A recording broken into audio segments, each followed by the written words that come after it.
రాష్ట్రంలోని దక్షిణాది ప్రాంతంగా పిలిచే ఒంగోలు కేంద్రంగా ఉన్న రీజియన్లలో పొగాకు మార్కెట్కు ప్రమాద ఘంటికలు మోగుతున్నాయి. పొగాకు వేలం ప్రారంభమయ్యాక ధరలు హెచ్చుతగ్గులు, ఇతర పరిస్థితులతో ఒడిదుడుకులు సహజం. ఈ ఏడాది అసలు కొనుగోలు ప్రారంభం కాకముందే తీవ్ర ప్రతికూల పరిస్థితులు కనిపిస్తున్నాయి.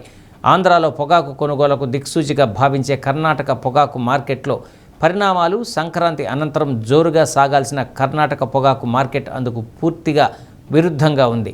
దీంతో కర్ణాటక పొగాకు రైతులు రోడ్డెక్కడంతో ఆంధ్ర రైతులు ఆందోళన చెందుతున్నారు. కర్ణాటకలో పండే 70% లైట్ సాయిల్ పొగాకులో నికోటిన్ తక్కువ, షుగర్స్ ఎక్కువగా ఉండటంతో ఎక్స్పోర్ట్తో పాటు దేశీయ సిగరెట్ ఉత్పత్తులు వినియోగించేది కావడంతో కర్ణాటక పొగాకుకు బాగా డిమాండ్ ఉంటుంది.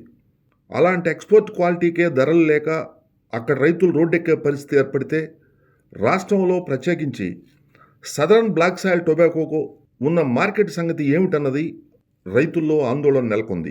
ఇటీవల సిగరెట్ విక్రయాలపై కేంద్ర ప్రభుత్వం జీఎస్టీని 28 నుంచి 40% పెంచడంతో పాటు ఎక్సైజ్ సుంకాన్ని కూడా భారీగా పెంచింది. ఇప్పటికే దేశంలో నకిలీ సిగరెట్ల వ్యాపారం జోరుగా సాగుతూ తమకు నష్టాలు వస్తుండగా కేంద్ర ప్రభుత్వం ఇలా పన్నులు పెంచితే మరింత నష్టపోతామంటున్న వ్యాపారులు పొగాకు ధరలు తగ్గించి కొనుగోలు చేస్తున్నారు. ఫిబ్రవరి 2వ తేదీ వరకు కర్ణాటకలో పొగాకు వేలం ఆగటంతో ఏపీ రైతులు ఒత్తిడితో ఇక్కడ ప్రజాప్రతినిధులు కేంద్ర మంత్రులను కలిశారు. ఈ నేపథ్యంలో ముడి పొగాకుపై వేసిన 18% జీఎస్టీని ఉపసంహరించుకుంటూ కేంద్ర ప్రభుత్వం ఉత్తర్వులు జారీ చేసింది.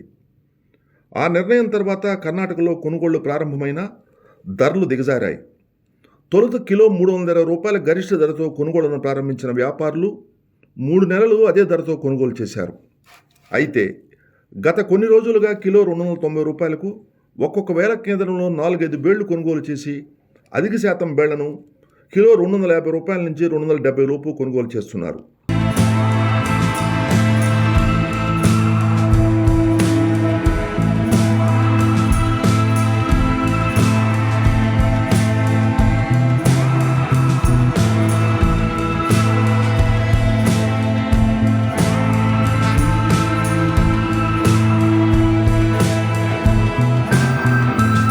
కర్ణాటకలో టొబాకో బోర్డు 100 మిలియన్ల ఉత్పత్తికి అనుమతిస్తే 85 మిలియన్లు దిగుబడి వచ్చినట్లు, ఉత్పత్తి 15% తగ్గిన ధరలు లేవు. ఆంధ్ర రాష్ట్రంలో గతేడాదిలాగా ఈ ఏడాది కూడా పొగాకు అధికంగా ఉత్పత్తి జరుగుతుంది.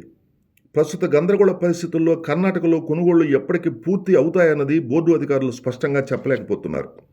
దీంతో సీజన్లో ముందుగా పొగాకు సాగు చేసిన రైతులు గ్రేడ్ పూర్తయిపోయి పంట పాడవుతుందన్న ఉద్దేశంతో కోల్డ్ స్టోరేజ్ల ముందు క్యూ కడుతున్నారు. ఐటీసీ, జీపీఐ, వజీర్ టొబాకోస్ లాంటి పెద్ద సంస్థలు కర్ణాటక కొనుగోళ్ల ముగింపులో ఆంధ్ర పొగాకు వేలంలో పాల్గొంటారు. మార్కెట్ ఒడిదుడుకుల నేపథ్యంలో గత ఏడాది మార్చి 10న ప్రారంభమైన వేలం ఈ ఏడాది ఏప్రిల్ ఆఖరికి కూడా ప్రారంభమవుతుందా లేదా అన్న సందేహం రైతులను ఆందోళనకు గురిచేస్తుంది. క్లస్టర్ల వారీగా పొగాకు బోర్డు రైతులతో సమావేశాలు నిర్వహిస్తుండగా మార్చి ఆఖరి వారంలో కొనుగోళ్లు ప్రారంభించి అన్ని కంపెనీలు వేలంలో పాల్గొనేలా చర్యలు తీసుకోవాలని రైతులు కోరుతున్నారు. ఈ పరిస్థితిని గమనించిన కొందరు దళారులు రైతుల అవసరాలను దృష్టిలో పెట్టుకుని అక్రమ కొనుగోలు చేస్తున్నారు. ఇంత జరుగుతున్న టొబాకో బోర్డు విజిలెన్స్ విభాగం చోద్యం చూస్తుంది. ప్రైవేటుగా కిలో 240 రూపాయల నుంచి 240 రూపాయలకు రైతులు పొగాకును తెగనమ్ముకుంటున్నారు.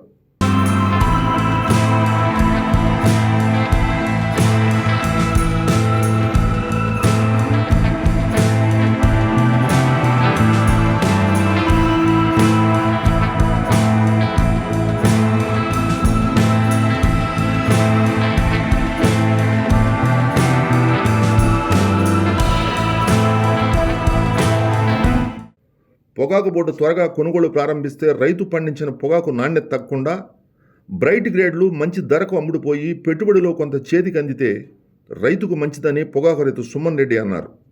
అంతేకాకుండా ప్రారంభంలో ఉండే ధరలు నాణ్యతను బట్టి చివరి వరకు ఉండేలా బోర్డు అధికారులు ప్రత్యేక శ్రద్ధ పెట్టాలని సూచించారు. గత 7 years నుంచి టొబాకో పండిస్తూ ఉన్నాము కారుమంచి గ్రామంలో. బోర్డు ఎంత యాజ్ ఎర్లీ యాజ్ పాసిబుల్గా ఎంత తొందరగా పెడితే అంత తొందరగా రైతుకి కొంత వర్కింగ్ క్యాపిటల్ అనేది వస్తుంది. లేదనంటే బయట ఇంట్రెస్ట్లకు తెచ్చి పెట్టుబడులు అన్నీ భారం అయిపోతూ ఉన్నాయి. ఇంకొకటి బోర్డులో మార్కెట్ ఎలా ఉంటుందని అంటే ఫస్ట్ స్టార్టింగ్లో పెట్టిన ప్రైస్కి ఎండింగ్లో జరిగే ప్రైస్కి మధ్యలో జరిగే ప్రైస్కి చాలా వ్యత్యాసాలు రావడం వల్ల రైతు బాగా నష్టపోతున్నాడు. స్టార్టింగ్ టు ఎండింగ్ వరకు ఒకటే రేట్ ఇస్తే రైతు గిట్టుబాటు జరిగి బాగా ఉంటుంది.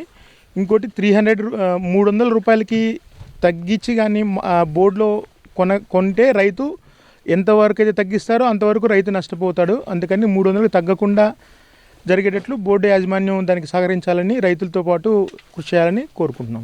మేము నారు 1200 నుంచి 2000 లోపు కొనుక్కోగలిగాం. కానీ ఈ సంవత్సరం అదే నారుని 5000 నుంచి 7,500 దాకా కొనడం వల్ల రైతు పెట్టుబడులు అనేవి చాలా పెరిగినాయి. పొగ నారు దగ్గర నుండి సేద్యం ఖర్చులు, పంట ఒలిచి బ్యారెన్లకు చేర్చడం, క్యూరింగ్కి ఉపయోగించే కట్టె ధర, టోకర్ కూలీ, గ్రేడింగ్ ఖర్చులు, రవాణా, పెట్టుబడి ప్లస్ వడ్డీ అన్నీ కలిపి ఉత్పత్తి ఖర్చులు బాగా పెరగటం, అనుకూలమైన వాతావరణంతో బ్రైట్ గ్రేడ్ పొగాకు ఎక్కువగా దిగుబడి రావడంతో ధరలు కూడా ఆశాజనకంగా ఉంటే గిట్టుబాటు అవుతుందని రైతులు అంటున్నారు. ఒకవేళ కొనుగోళ్లకు కంపెనీలు ముందుకు రాకపోతే కొన్నాళ్ళు క్రాప్ హాలిడే ప్రకటించాలని విజ్ఞప్తి చేస్తున్నారు. లాస్ట్ ఇయర్కి ఈ సంవత్సరానికి పెద్దగా మార్పులు ఏమి లేవు ఖర్చుల్లో. లాస్ట్ ఇయర్ ఎట్టుందో ఈ సంవత్సరం కూడా నారు రేట్లు పెరగటం, వాతావరణం అనుకూలం వలన గ్రేడ్ అవుట్ అని మాత్రం బ్రహ్మాండంగా వచ్చింది. కానీ రేట్లు 300 రూపాయలకు కనుక తగ్గితే ఏం ఇబ్బంది లేదు. ఒక్క సంవత్సరం క్రాప్ హాలిడే ప్రకటించేసి 2 ఇయర్స్ లాస్ట్ ఇయర్కి ఈ సంవత్సరం నెక్స్ట్ ఇయర్కి ఒక సంవత్సరం ఆపినందువల్ల జరిగే నష్టం ఏం లేదు. ఆ విధంగా ప్రయత్నాలు చేసి తగ్గకుండా రేట్లు ఇచ్చేయటం, ఇప్పటి నుంచే గవర్నమెంట్ కొన్ని చర్యలు తీసుకొని ఏదన్నా సొసైటీ ద్వారానో లేకపోతే కొనుగోలుకు సపోర్ట్ చేయకపోతే మాత్రం ఇబ్బంది అయింది. క్రాప్ హాలిడే ప్రకటించినా కూడా మాకు ఎటువంటి అభ్యంతరం లేదు. ఆ ప్రయత్నాల్లో చేస్తేనే ఇదయ్యేది. లేదంటే కొత్త వాళ్ళు ఎంటర్ అయ్యి ఈ విధంగా రేట్లు పెరిగిపోయిన తర్వాత కొత్తగా వచ్చేటువంటి రైతులు ఎంటర్ అవ్వట్లేదు. అందువల్ల నీకు ఈళ్ళే చేయటం అయ్యేసరికి మార్కెట్ ప్రైసెస్లో ఆ కరెక్షన్స్ గుండా ఇబ్బందులు వస్తున్నాయి. అది రాకుండా చూసుకోవాల్సిన బాధ్యత బోర్డు అధికారులది. కంపెనీలు కొంచెం జాగ్రత్త చేసి ఇచ్చేస్తే కానీ రైతులు ఇబ్బందులు లేకుండా ఉంటారు. ఆ కర్ణాటకలో మాదిరిగా ఇబ్బందులు జరుగుతున్నాయి. అట్లా లేకుండా స్టెబిలిటీగా ప్రైసెస్ కరెక్షన్స్ లేకుండా ఉండేటట్టుగా చూడాలని నేను చెప్పాను. బోర్డు అధికారులు కానీ గవర్నమెంట్ సైడ్ నుంచి కూడా ఇప్పటి నుంచే కనుక చర్యలు తీసుకోకపోతే రేపొద్దున ఇవన్నీ ప్రాబ్లమ్స్ ఎంటర్ అవుతాయి. ఫిబ్రవరి ఎండింగ్ కనుక కాకుండా మార్చి ఫస్ట్ వీక్ 7th వీక్ అయినేసరికి ఈ సంవత్సరం బ్రైట్ పర్సంటేజ్ ఎక్కువ వచ్చింది కాబట్టి బేల్ డ్యామేజెస్ వస్తాయి. బేల్ డ్యామేజెస్ వచ్చిందంటే ఆటోమేటిక్గా ప్రైస్ డిక్రీజ్ అయిపోద్ది. అందువల్ల కొంచెం as early as possible board first week or second వీక్లో కనుక స్టార్ట్ చేస్తేనే రైతులు బెనిఫిట్ పొందుతారు. అది స్టేబుల్గా ఉండాలి ప్రైసు. ఆ ప్రైస్ లేకుండా కరెక్షన్స్ అలా ఇలా అని నేను చెప్పాను కనుక ఇదైతే మాత్రం ఇబ్బందులు పడతారు. అందువల్ల ఆ విధంగా ఉండే పని అయితే క్రాప్ హాలిడే ఇవ్వడానికి చర్యలు తీసుకొని చేస్తేనే ట్రేడ్ ఇబ్బంది లేకుండా ఉంటుంది. లేదనుకుంటే మాత్రం ఇబ్బంది పడతారని